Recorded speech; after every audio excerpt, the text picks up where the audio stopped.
the idea was to create a better agency. You know, one where we still provide the traditional hallmarks of good agent work, which is contract negotiation, maximizing compensation, finding those marketing deals, but really have to have a deeper relationship with our athletes. It goes back to kind of what my sales approach has always been. No matter what I do, whether it be baseball, football, gaming, consulting, etc., it's always going to be about creating an authentic partnership, because the dream really is whatever's going to be authentic to the athlete, the brand, etc.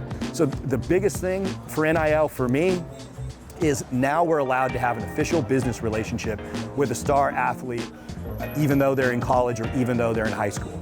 That's the big difference. It's the access to representation, legal advice, business advice at a very ethical, high level. There's a massive early mover advantage right now because it's new and it's exciting, and every brand is sitting around having marketing conversations about how they could tap into NIL. There's just this tremendous earned media perspective to it that every time, even in these local markets, because of that early mover advantage, there's this excitement and everybody wants to talk about it, from the local sports, the local press, the sports business news. You want to have guys on your team that speak the same language as the people trying to, hit you up about brands, hit you up about deals and all that stuff, to really understand exactly what they're trying to get at, and really you can get the most from it as possible. When I started there, people were just starting to text message.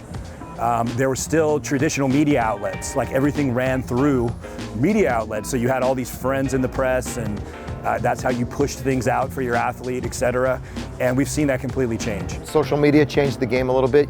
Your on-field performance didn't dictate your marketability, your personality did. The reality TV model of you could just be fun and engaging and you could actually increase your social following. Influencer marketing has changed, where you have startup brands that would have never looked at influencers.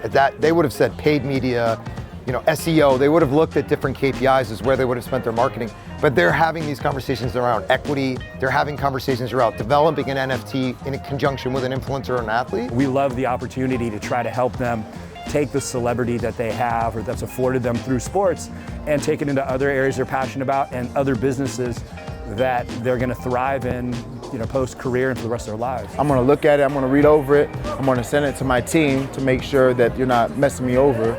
And then we're going to sit there and break it down and see exactly what I can get from this deal, exactly what I have to do in terms of for what you're asking from me. I see athletes taking more control of their brand, more control of their professional lives, aligning with things they're more interested in than the typical run-of-the-mill type of athlete deals we've seen in the past. I'm very optimistic that with the changes in the system, it's going to lead to better representation for young athletes.